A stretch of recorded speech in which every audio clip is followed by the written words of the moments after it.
Still thinking about starting it. No worries. All right, we are good to go. Excellent. Thank you, Blake.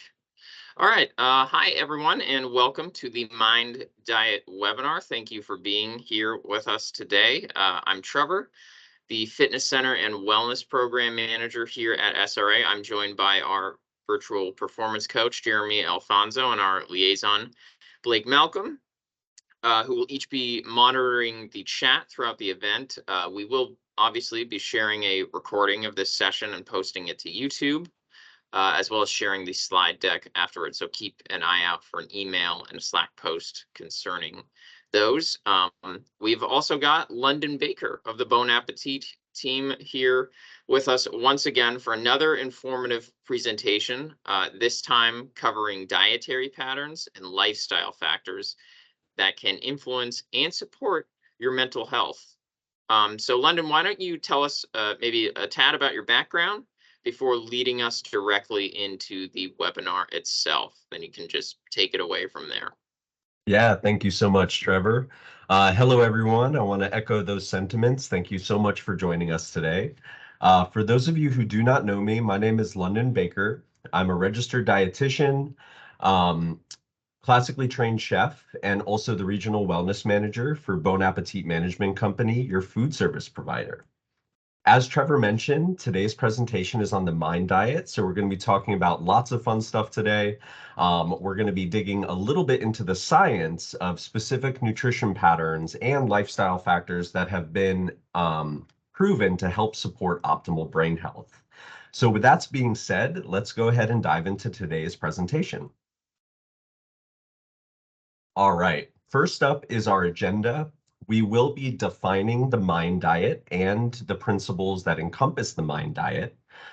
You will see we have two other diets listed here. That's because the Mind Diet is a combination of both the Mediterranean and DASH diet, and we'll be going into further detail in just a minute regarding that. We're going to also discuss certain nutrition principles and nutrients that have been linked to positive brain health. And then Trevor is actually going to be kicking it off with lifestyle patterns that support optimal brain health as well. So let's go ahead and get started. All right, so what is the Mind Diet? Many of you may have not heard of it. Well, the Mind Diet is kind of this cutting edge diet where it's really a combination of two evidence-based eating patterns that have been scientifically proven to optimize brain boosting benefits. The Mind Diet stands for Mediterranean Dash Intervention for Neurodegenerative Delay. In fact, one study that has been conducted by the Alzheimer's Association found that those who follow the Mind Diet most closely had upwards of a 53% risk reduction in developing Alzheimer's compared to those who did not follow it as closely and those who followed more of a traditional Americanized diet. So as you can see, lots of promise behind these principles. So what are the principles of this eating pattern? Well, as I mentioned, it's really two evidence-based diets that are combined. So let's start by defining one of the evidence-based diets, the Mediterranean diet. The Mediterranean diet is one that you may be very familiar with. I know a lot of us may have grown up hearing about it, but it's good to get a good refresher as to what everything that encompasses this diet. The Mediterranean diet really focuses on a big foundation in consuming plant-based foods, including a variety of fruits, vegetables, whole grains, legumes, nuts and seeds, as well as the utilization of healthy fats with a big emphasis on olive oil, but also canola oil and avocados. Another key founding principle of the Mediterranean diet is that they not only encourage more consumption of plant-based foods, but they actually encourage a decrease in animal-based foods. Now, they do consume small amounts of fish and poultry a few times per week, but those who follow a Mediterranean diet actually limit their red meat consumption to just 1 to maybe 3 times per month, which is a big shift compared to what we do here in the US. Another big founding principle of the Mediterranean diet, unlike other diets, is that a big foundation is movement and getting exercise, which again, Trevor will touch on later and talk about some of those health benefits. Now, along with the Mediterranean diet, we also have the DASH diet. Now, this is one that you may not be familiar with as well, because this is a therapeutic diet that was designed to really help support those who are looking to improve their heart health. So the DASH diet is an acronym that stands for Dietary Approaches to Stop Hypertension. So the DASH diet is a scientifically proven diet that has been known to improve heart health. And it's really a lifelong diet pattern that you can follow to maintain good heart health. Similarly to the Mediterranean diet, the DASH diet focuses on an increased consumption of fruits, vegetables, and whole grains, consuming more low-fat kind of animal-based products, such as like low-fat dairy, low-fat fish, low-fat animal proteins like fish or poultry, beans, nuts, and seeds. And then also a decrease in foods that are high in saturated fat, which tend to be more of our red meats, processed desserts, fried foods, for example, are very high in saturated fat. So again, big emphasis on whole foods and a decrease on processed foods that are generally higher in some of those saturated fats. Now, that may be a lot to take in. So to make it a little bit easier, we've compiled a good overview that gives you a snapshot of what the recommendations for following the MIND diet entail. So as you can see, I'm not going to read these all verbatim, but as we just mentioned, it is a big emphasis on consuming more plant-based foods, such as, fruits and vegetables, beans, nuts, and legumes, and then again, decreasing the amount of animal-based foods, specifically a reduction in red meat, and utilizing more herbs, spices, and then plant-based fats as well. Now, why has the MIND diet led to these positive health benefits? Well, the way that the diet is structured, it really focuses on including some very key nutrients that have been associated with these brain-boosting effects. One of those specific nutrients that we're going to be focusing on and diving a little bit deeper into is a real big emphasis on healthy fats. So as you can see, we've starred some of the areas where you can consume some healthy fats with the recommendations that are within the MIND diet, such as seafood, nuts and seeds, and plant-based oils. These types of foods that we just starred are very high in what's called unsaturated fat. So as you can see from this chart in front of you, when you start with fat and looking at it holistically, fat gets broken down into two separate categories. You have saturated fats, and then you have unsaturated fats. And then even from there, we go into some subcategories. So the MIND diet is high in what's called monounsaturated fat, which we'll get into in just a moment. And they're also high in omega-3 fatty acids, which we'll also get into. And these key types of fats are what have been associated with some of these positive health benefits. So what is a monounsaturated fat? What is an unsaturated fat? Well, simply put, an unsaturated fat is one that can generally be found in plant-based sources and tends to be liquid at room temperature. So think of things like olive oil or canola oil, right? Those are two of the biggest examples of unsaturated fat.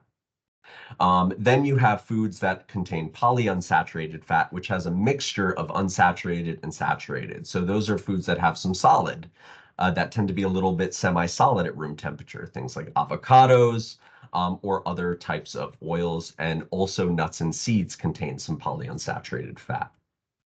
Monounsaturated fats specifically, though, have a function where they really help develop and maintain cell structure.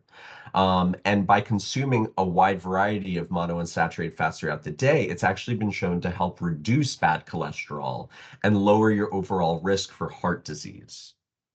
Now, specifically, nuts are a great source of monounsaturated fats, also fat, fiber, and antioxidants.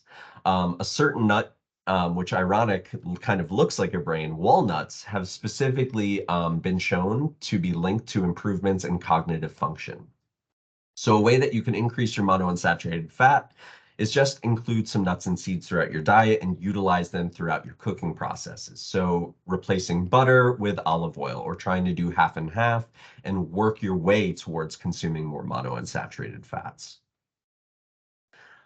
A good guide you can follow if you want to increase your consumption of unsaturated fats is to opt for more nuts and seeds, plant-based oils such as avocado oil, olive oil, any type of oil that you could name that comes from plants.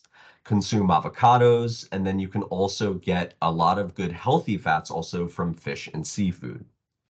Now, you do want to limit your consumption of foods that are higher in saturated fats, which tend to be found in our red and processed meats. Believe it or not, coconut oil is a very highly concentrated source of saturated fats, but also butter, margarine, and then processed foods as well. So another type of fat that has been associated with brain health benefits are omega-3 fatty acids. For those of you who don't know, omega-3 fatty acids are a type of polyunsaturated fat that perform multiple important functions in your body. For instance, they are a vital part of your cell membranes, helping to provide structure and support interactions between cells. And while they're important to all of your cells, omega-3s happen to be highly concentrated, have highly concentrated levels within your eyes and also your brain. Diets higher in omega-3 rich foods have been associated with a lower risk of heart disease, but also cognitive decline. Again, we're seeing more brain boosting health benefits associated with the consumption of these type of fats. It's also important to note that with omega-3 fatty acids, you cannot produce the amount that you need to survive, meaning that they are essential. So omega-3 fatty acids are essential, meaning that you have to consume them from foods that you eat in order to yield lots of these health benefits. Your body cannot synthesize them on their own. Now, when it comes to omega-3 fatty acids, there are two types of omega-3 fatty acids that are found naturally in marine-based sources. Those omega-3 fatty acids are referred to as DHA and EPA. Now, the highest concentrations of DHA and EPA are found in fatty cold water fish such as salmon, mackerel, and sardines.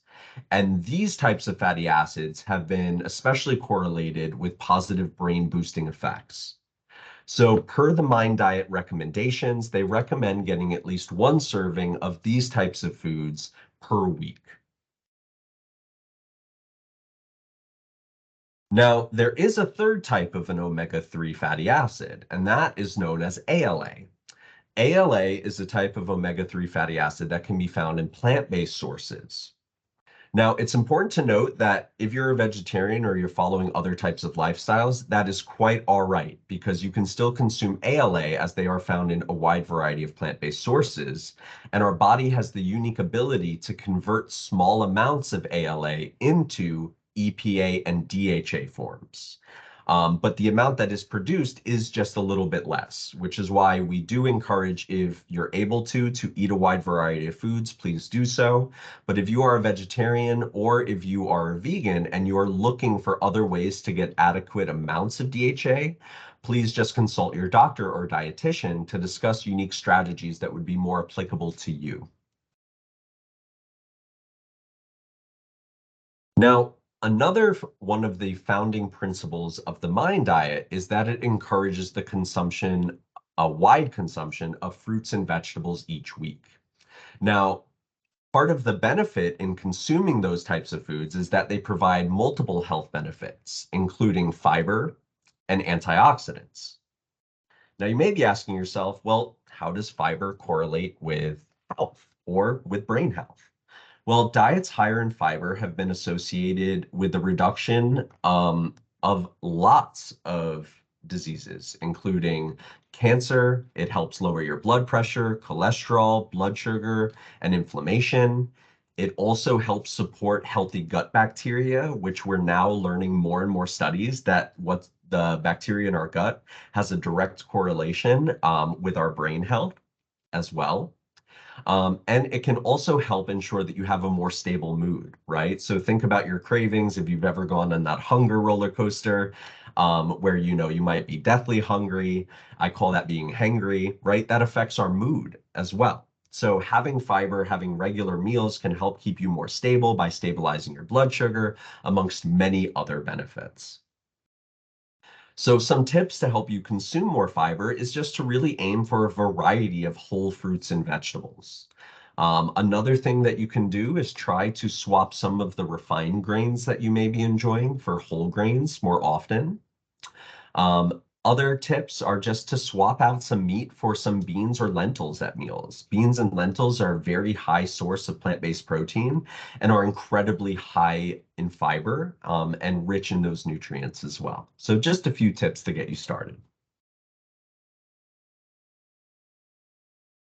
Now, along with the encouragement of consuming a wide variety of fruits and vegetables, that actually serves another purpose in the context of the MIND diet. When you consume a variety of fruits and vegetables that have different types of colors and pigments, those types of colors and pigments, excuse me, found in the food are associated with different types of antioxidants, which also yield multiple positive health benefits.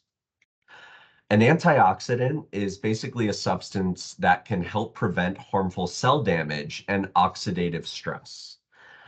So there is some more in-depth science in that, but basically our bodies produce these harmful chemicals that can damage cells through a variety of different ways. And the antioxidants found in the pigments of different colored foods can essentially help neutralize these harmful chemicals and protect your cells from being damaged. There are also many different antioxidants that are found in foods. Some of these tend to be vitamins and minerals like vitamin C, vitamin E, but also certain things like beta carotene, which is found in orange and red foods, as well as polyphenols too. To give you some context, a lot of these have associated positive health benefits. For instance, beta carotene has been associated with proper eye health, right? So consuming a wide variety of different colors throughout your diet can really help ensure that you're maximizing your health in all areas, supporting nail growth, supporting hair growth, supporting eye health, gut health, and more. So how do I consume more antioxidants, right? Well, as I mentioned before, the biggest way to get the most bang for your buck is to really eat a wide variety of foods. So if you are focusing on your fruit consumption, try to seek out a variety of different colors and get at least 2 servings of berries per week with different colors. Same thing with vegetables, right? Get a wide variety of different colors. Maybe you like green cruciferous vegetables. Make sure that you also get other different pigments like orange, red, purple, yellow, different types of colors of bell peppers, of greens, tomatoes, for instance. So think about as much variety and including the foods that you enjoy. You can also get antioxidants from different herbs and spices. So have fun in the kitchen when you're seasoning your foods. Try to be creative and utilize different flavor combinations that you may not be used to. So flavor foods with things like turmeric or cinnamon, oregano, saffron, or ginger, because a lot of these spices, again, yield a lot of positive health benefits. Now, I know that you also see red wine listed there. So red wine is part of the Mediterranean diet. So you can actually yield some positive health benefits if you do choose to drink and it's something that you enjoy regularly. The recommendation is enjoy up to about 5 ounces of red wine per day. Now, please note, if you're not drinking currently, that does not mean that you need to start doing so in order to yield some of those benefits. But if you are, it's good to do it in moderation. And again, vary it up and consume different beverages so that you can yield some positive health benefits. All righty. So I know that that is a lot, and I know that we went in depth into a lot of different things. But if we were to summarize the major goal of the Mind Diet, it's to really focus on consuming an abundance of different types of foods, and including those that are predominantly from plant-based sources. Okay, so that includes your regular principles of being nutritionally balanced, such as, staying hydrated with water, now just using plant-based fats more often rather than using animal-based fats, consuming a lot of fruits and vegetables, and consuming a wide variety of fruits and vegetables with different colors, encouraging the consumption of whole grains whenever possible. And again, it's all about the ratio that you aim for. Just aim for more whole grains rather than refined grains. Again, everything fits in a balanced diet. And then when it comes to protein, same thing. Try to opt for more lean sources whenever possible and limit your consumption of red meat to hopefully just a few times, once or so per week, but ideally aiming for just a few times per month to yield the most amount of benefits. So that encompasses most of the benefits when it comes to the Mind Diet from the nutrition perspective. So now I'm going to pass it back to Trevor so he could discuss some of the lifestyle factors that influence brain health and help give you some recommendations for how you can maximize your health. Trevor, please take it away. Perfect. Thank you, London, for the deep dive. Wow, so much good information. Very much appreciated. But now like he said, we're going to dive into some lifestyle factors that can affect your mental space.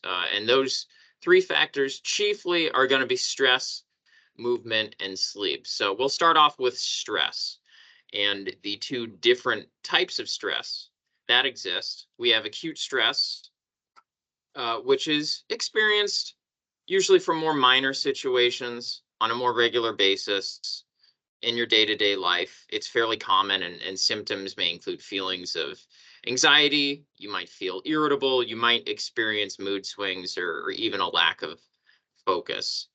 Whereas on the other side of things, chronic stress, that's the type of stress that's going to linger long term. Those feelings of pressure that can overwhelm our senses on a consistent basis. So this is something that comes back into your life again and again, and there's probably a little bit deeper than maybe some of the more common day-to-day stress we experience. So while there's some overlap with the symptoms of both types of stress, if you're experiencing chronic stress, you might feel more fatigued, you might feel sore, you might feel sick, you might experience illness or injury. So obviously there are a little bit more serious connotations to that type of stress. So that's something we want to be mindful of.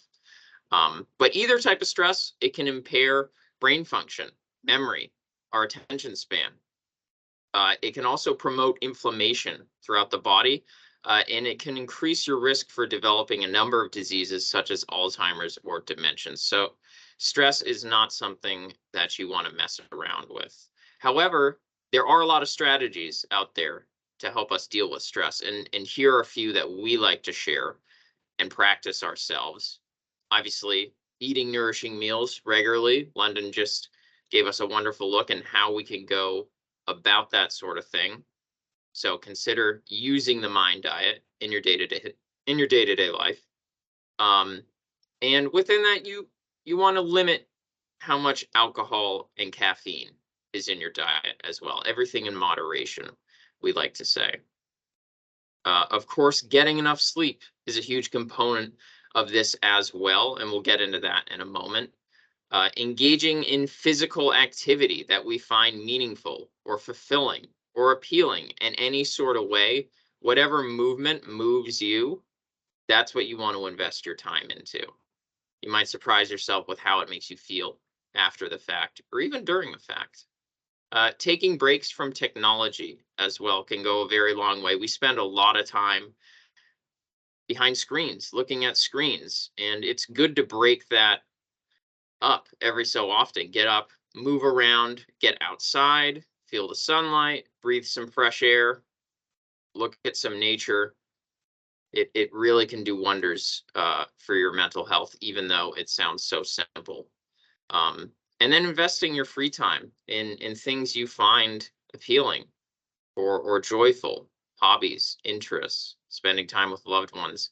That is also a very powerful way to cope with stress.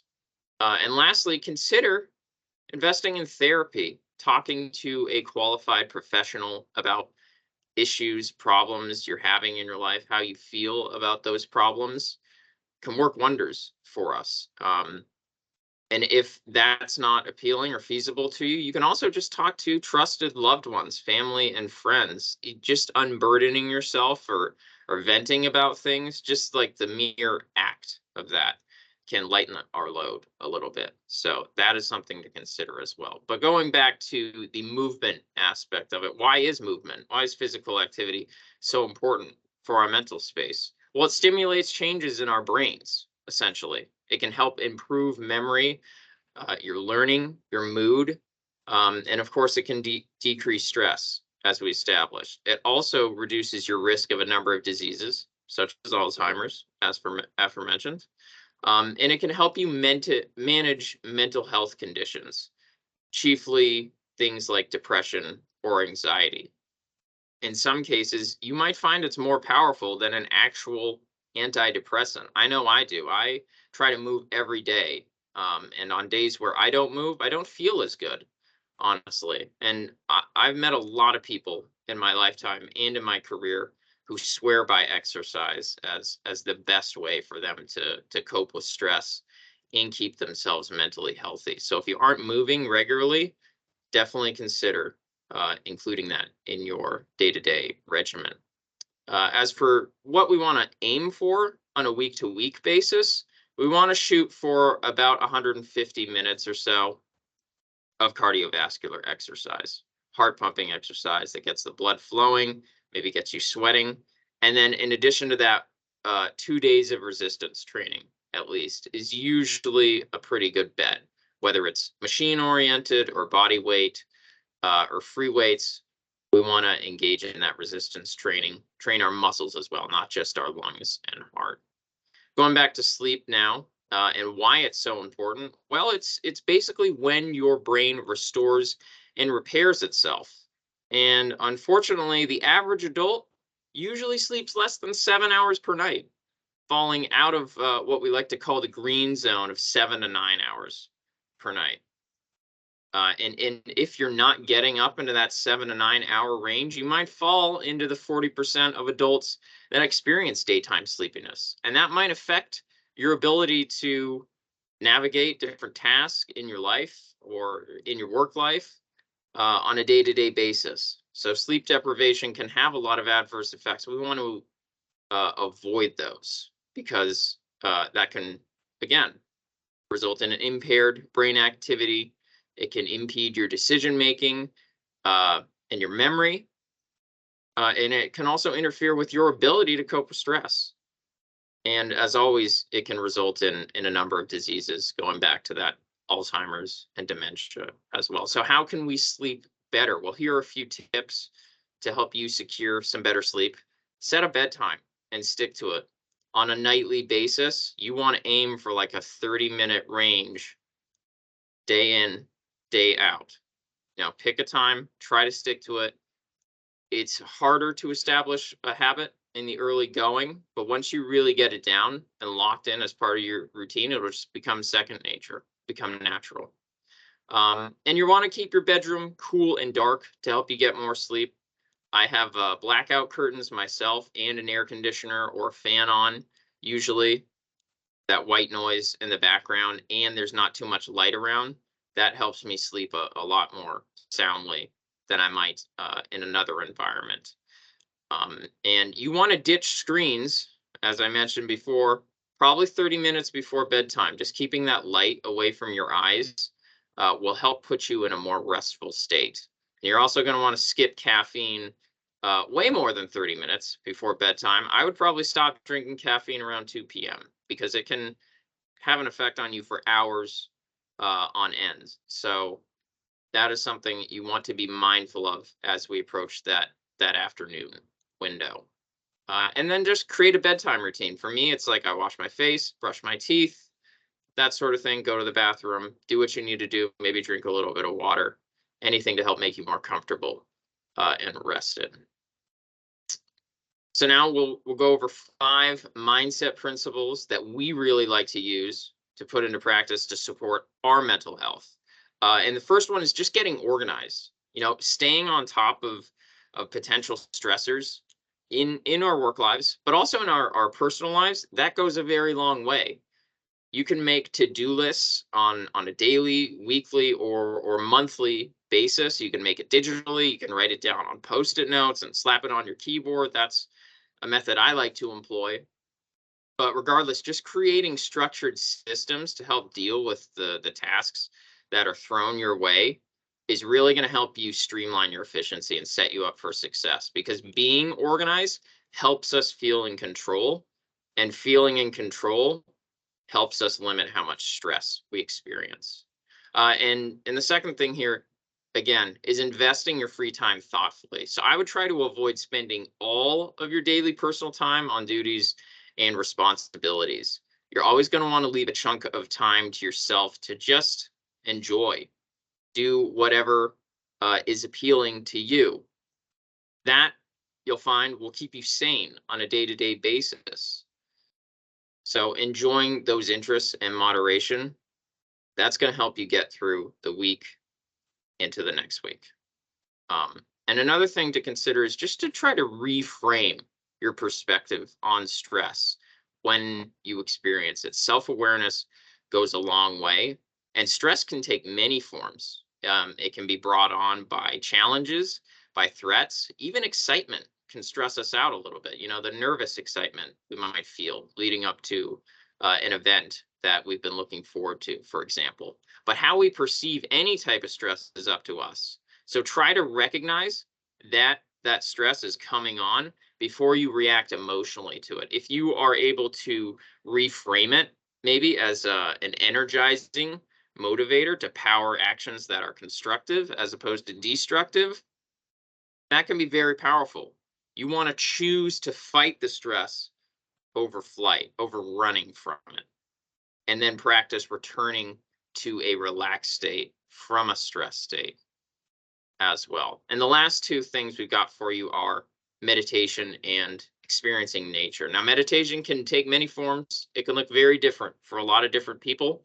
There's not really a wrong way to do it, but if you're someone who needs a little structure, a little guidance maybe when you meditate, we have some great devices here in the fitness center, core meditation devices, we call them. And they're basically just small spherical handheld devices that will vibrate lightly in your hands in accordance or in conjunction with a guided meditation that you listen to through a smart app on your phone. And this is free, available to everyone here on campus. So I definitely encourage you to try those out. Swing by. We've got some in the break rooms throughout campus as well. And lastly, we want to get outdoors. I mentioned getting some sunshine earlier. Sunlight has a lot of benefits when it hits our skin. It can produce vitamin D, which in turn reduces inflammation and helps us maintain healthy bones. But more importantly, that sunlight, it releases that feel-good serotonin chemical in our brains. And that's going to lend us more energy, more focus. It's going to keep us calm, and it's going to give us a reason to be positive. And furthermore, you know, fresh air and just seeing that color green is something that is refreshing and soothing to a lot of people. So get outdoors, don't coop yourself up inside every day. And now we're going to take a quick moment here to promote our upcoming program. Our Recovery Refresh Challenge launches on Monday, June 12th. So there's still plenty of time to sign up. I think my counterparts here can put the link in the chat, hopefully, for quick, easy access. All you'll need to register is your name, your Samsung email address, and just a few seconds of your time. So it's super easy. This program itself is designed to help you move and feel better. Everyone who participates will receive a game board with 3 recovery pathways. Each of those being intended to improve either the state of your back, your knees, or your shoulders. It's a great way to earn more share care points while counteracting all the movement mileage we accumulate when the weather starts to warm up. So it's a good way to complement your summer physical activity. Now I'm going to pass the baton back to London for a quick summary before we get into our Q&A. Thanks so much, Trevor. Awesome information as well. Definitely hope you all take advantage of those wonderful resources. So I know we covered a lot today between both Trevor and I from the nutrition perspective and from lifestyle factors.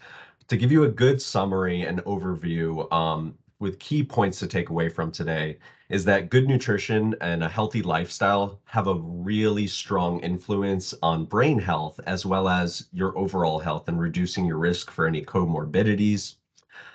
Certain eating patterns, such as the DASH and Mediterranean and MIND diets, may even help keep the brain healthier than other diets that have been out there, with some really promising research that continues to be conducted even as we're speaking right now. The other key piece is that optimizing your sleep, lowering your stress levels, and just exercising regularly are also so important to brain health, in addition to the dietary principles that we discussed. We hope that you all enjoyed our presentation. That does conclude our presentation. So now we would like to open it up to any questions that you may have. Are there any questions in the chat, team? Nothing in the chat so far, but if anybody would like to come off mute, you are more than welcome to. I'm actually going to read this one from Josh right here, if you guys don't mind. He says, I watched the Food Theorist channel and learned about the industry's influence on certain elements. How can we identify when guidelines and studies have been influenced by people with a vested interest? Good question. Ooh, that's a great question. What I would say, I could take a stab at that, Trevor, and I'd love if you have anything that you may want to add. What I would say is, it is hard to tell with research studies who may have a more vested interest. I think the best thing that we can do as consumers are to educate ourselves and to also look at research from verified sources. So when I say that, WebMD is not a verified source, right? So look on any national publications, National Health Institute. You could look at PubMed for where medically approved journal articles are sourced. The big thing that we look for, or at least I look for when sourcing research, is for something called a meta-analysis, which you may all be familiar with. A meta-analysis is really they look at data from multiple different studies that may be looking at the same thing, and they make a consensus on the data. I think that a meta-analysis is the best thing for you to look for regarding a certain subject, because it's much harder to have some of the data skewed as it would be if you were just looking at the results from one study, right? So a meta-analysis encompasses the medical community having a consensus that this is the data that they're seeing, and then they're going to produce results from that. So I would just say be an educated consumer, because you're right. I mean, it's unfortunate, but sometimes there are biases in certain studies that may go on. Absolutely. And that's a great answer, London. Thank you. You shouted out PubMed out there. That's a great database to look into for peer-reviewed articles. Anything that is peer-reviewed usually carries a little bit more weight for professionals like London and I or Jeremy in the field, because we know that qualified professionals have worked on that study, or they've looked over the data, the different sources and influences, and they've given it the green light, essentially.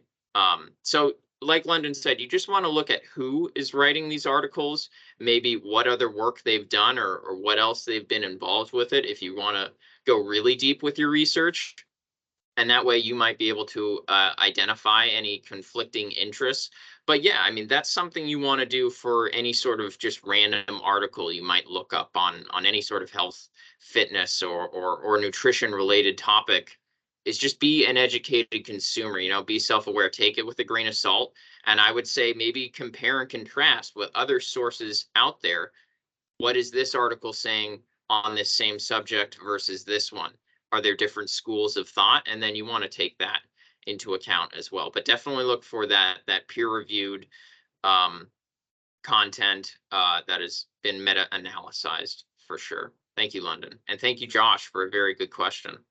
Yeah, that was awesome. Actually, Trevor, you took the words kind of out of my mouth. I wanted to chime in and just say I take things with a grain of salt, right? Using that term, and then I try and see if I can research them and find out more for myself, right? I don't want to just absorb something and believe that as fact. And as we're maybe waiting for a few more questions, I actually had a question myself for London, if you don't mind. So I noticed when I look at my nutrition and when I look at trying to have a mindful diet or like the Mind Dash diet, I want to include everything. I want to make sure I cover all aspects. And sometimes I find that hard. And so I've kind of looked to like, I don't like to use the word supplementation, but I use like a green powder that has various vitamins and minerals and stuff. Are those like actually helpful? Are they effective if I can't feel like I'm getting enough from the actual real food? Yeah, good, very, very good question, Jeremy. And I think a lot of other people may have the same question. Truthfully, for most individuals on this call, everyone who has specific needs that they would like to have addressed should probably see their verified health professional, whether that's your primary care physician or your local dietitian who could better guide you onto an individualized plan. Because the honest answer is it varies, right? It varies from one individual's needs to another. And to your point, though, food first should always be kind of the thought that we aim for, and a supplementation should only be used if we're not able to get it in our diet ourselves. So specifically when it comes to other types of foods, right? So if you're just talking general health, something like a multivitamin is not going to be damaging for most people to take, right?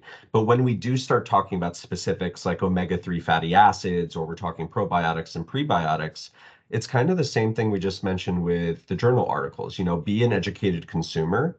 The truth is, when it comes to fish oil, omega-3 and omega-6 fatty acid supplementation, there's still no concrete research on desired amounts that you should aim for, right? So there's still no dosing requirements and no dosing suggestions because they're still kind of researching it. A lot of the health benefits that they've been correlated with are still relatively new. So like you said, kind of take it with a grain of salt. I would say speak with your healthcare provider for general things. If you're just trying to cover your basis, a general multivitamin is never going to hurt you. The best thing to do is try to go for a variety of foods. The biggest tip that I give some of my clients is practice something that I call stealth health.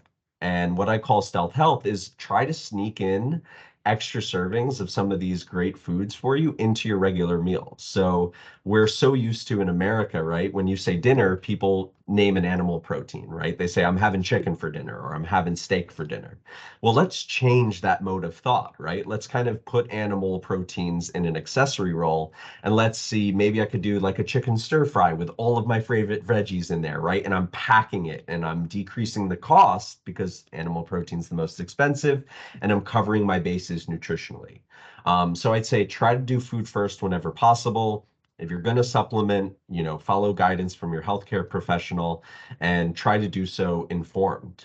Don't just try to get as many supplements as we can to try to cover all of our bases because you want to, have knowledge for what you're putting in your body is actually what you need.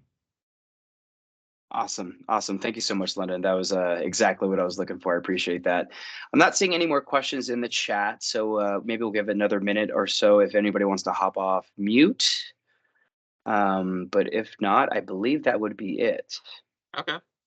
Well, thank you, London, as always, for joining us. You've done a wonderful job covering everything here. If anyone wants to contact myself or Jeremy for any of their health and wellness needs, you can reach us at samsung-fitness@teamexos.com. All you have to do is send us an email and we'll get right back to you with whatever help you need. But thank you again, London, for an incredibly informative presentation. Looking forward to our next webinar at some point down the line soon. I hope we will all see you there. But if you joined us today, thank you so much for coming.